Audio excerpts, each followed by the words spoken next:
All right, welcome to another confidence lesson from Social Confidence for Life. Today we're discussing 4 steps to initiate and maintain a conversation. And this is particularly important because the better conversations we can have, the more success we can have in life, and the more fun we get to have. Because let's face it, all success that we want involves other people. I mean, what kind of success are we talking about if we're the only ones involved in it? Like, think about your career life, think about your dating life, your personal life, with friends, like your social life. They all involve people.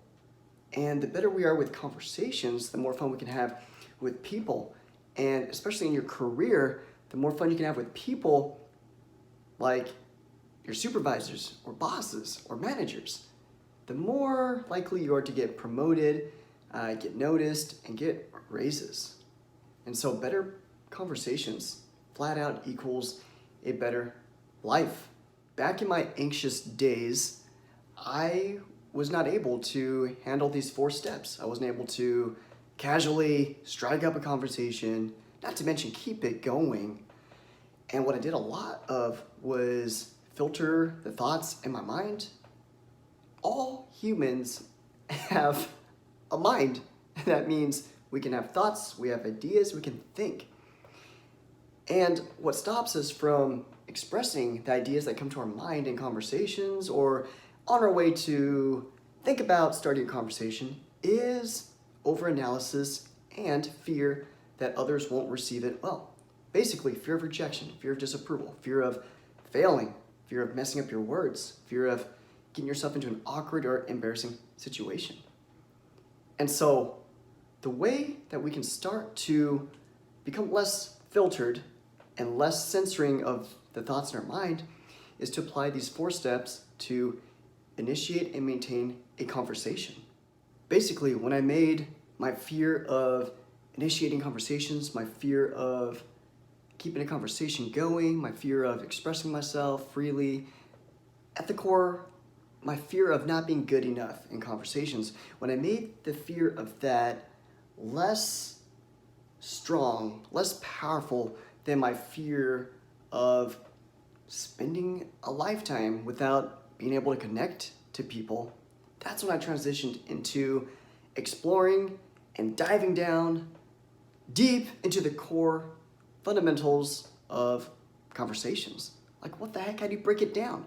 Like, what does it take? What are the actual steps? How do I solve this once and for all in my life?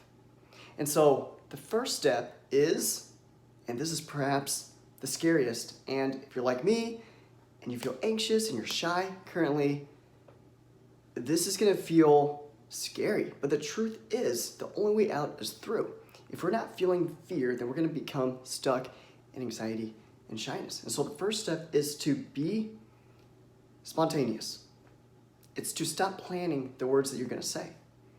It's more to have initial ideas of what you want to say and then just pick one and express it. So you see someone that you want to talk to, you have an idea of what to say, and you just go up and you say it. You can use things in the environment, like something he's wearing. Notice where your energy is. Like, what are you most drawn to talk about? Like, what is he wearing? What's in the environment? What are you guys doing? You can find some kind of something in the shared environment to use as ideas, like a trigger for ideas, and then pick, choose, express. And so spontaneity, if we can just commit that we're gonna enter conversations with spontaneity, then we can stop having to plan out so much like, oh man, I wanna go talk to that person, but I don't know what to say. What can I say without looking bad? How can I make myself look cool? How can I be charismatic? Yeah, like, what's the right words to say? And if we're constantly stuck in that mind, then we are constantly living a fear-based life. And when we're scared, we are less likely to approach. And so by committing to being spontaneous, that doesn't mean your fear is gonna go away instantly. What it does mean is that you are committing to just express yourself while feeling scared. So you feel scared, but you express yourself anyway when you have ideas of what to say. Anxiety is something that decreases over time as we face it. So it's not about eradicating anxiety instantly. There's no way to do that. But what you can do is commit to taking it step by step through anxiety so you can reach peace and confidence on the other side. And it begins with just accepting that you're going to work on being spontaneous. Like your days of planning out your words are over. It's more you have a general idea of what you want to say and you just say it. Because do you want to live your life always filtering ideas in your mind and then you miss your window of opportunity to go talk to somebody because you're like way too obsessed, focused on saying the right words? You got to decide, commit and decide that your days of over planning, over analyzing what words to say are over. It's time to just let go, surrender, and be spontaneous. Have an idea and go for it. And being okay if sometimes what you express doesn't land very well. Like if sometimes you just say something stupid or something doesn't make sense and you're not coming across as funny or cool, just like let it go. Let it go, rebound, and keep going. Like try again, think of another idea, boom, think of another idea, express it, think of another idea, express it. It's not about how they respond, it's more about how you feel. And the point of confidence, the point of conversations is that you're free to express yourself however you want to without being concerned or hurting yourself for not being good enough, right? If you're constantly judging yourself to not be good enough, then it makes conversations not fun at all. And that's how I felt when I was in anxiety. I'm sure you know all about what I'm talking about. So commit to being spontaneous. Have an idea of what to say in a conversation and just express it. So you see someone with a cool shirt on, just go, hey, cool shirt. What's your name, by the way? Boom. You just initiated a conversation. Or if you just want to keep it simple, just skip having to like pick up any clues or whatever what to say and just go, hey, what's up? My name's Josh. What's your name? Boom. You initiate a conversation. You've passed the ball to his or her side of the court. Now they get to decide if they want to play ball. Pass the ball back to you by saying something. Which, when they respond, you think about what they're saying. When you have an idea of what to say, without filtering way too much, boom, you pick and respond. Pick and respond. Express yourself freely. All right, the second step is to be present with those you are talking to.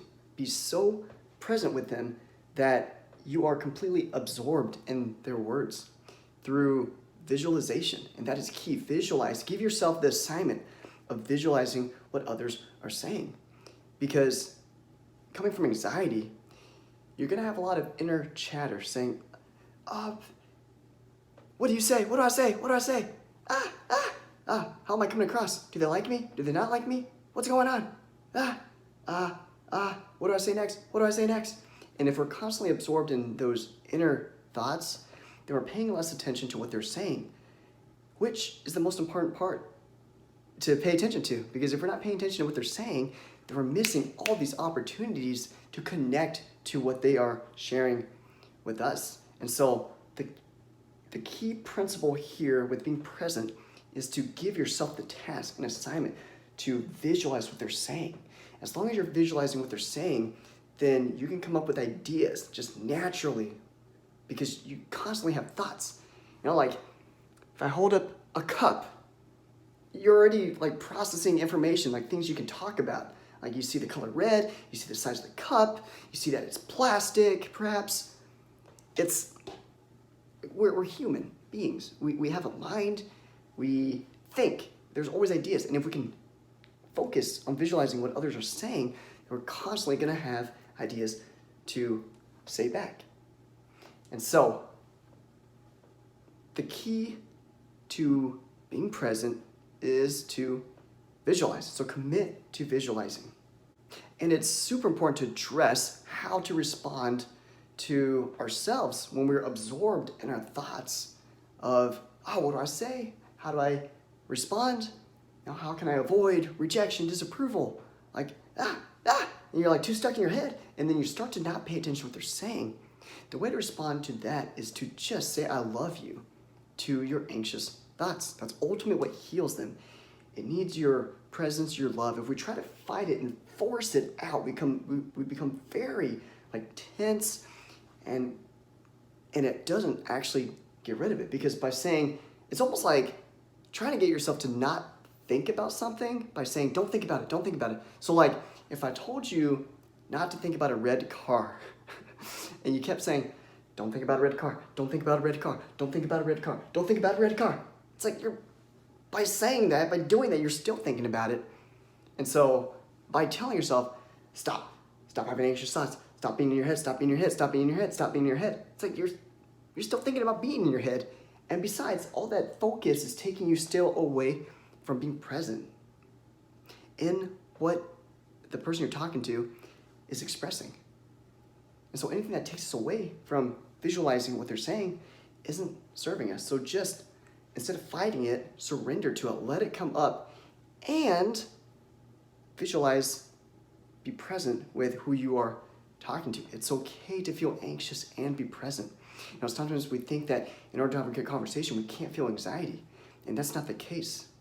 It's to carry the anxiety with you with love as you pay attention to what others are talking about. Through anxiety, do we reach peace on the other side? It's not by shutting it out. It's not by ignoring it. Anxiety is like a little child who needs your love, needs you to embrace it in order for it to let go. All right, the third step is to apply loose association with emotional value. What this means is, as you're listening, as you're present with what they're talking about, you're coming up with ideas. Now, what you want to do is tap into your natural energy of fascination. So find the keywords and how they are responding and focus on that. Focus on coming up with ideas to respond to those ideas that you're more drawn to. So if what the person just said back to you was, man, I believe aliens exist on some other galaxy. There's so many planets out there. There's bound to be aliens, and I believe in aliens. So based on what they just said there, you can just briefly come up with, what are the top 2-3 ideas that they talked about. Aliens, a lot of planets, space. So it's just, you don't have to address everything that they're talking about. It's just, you just pick your favorite thing to talk about. And for me, it would just be aliens. And so as you come up with ideas to say about that, tap into your energy. What about that one thing that they said? We'll say aliens are you most drawn to talk about? For me, I'd kind of want to ask, do you believe aliens have ever visited Earth? Do you think there are aliens here right now? What do you think about Area 51? Think there's aliens there?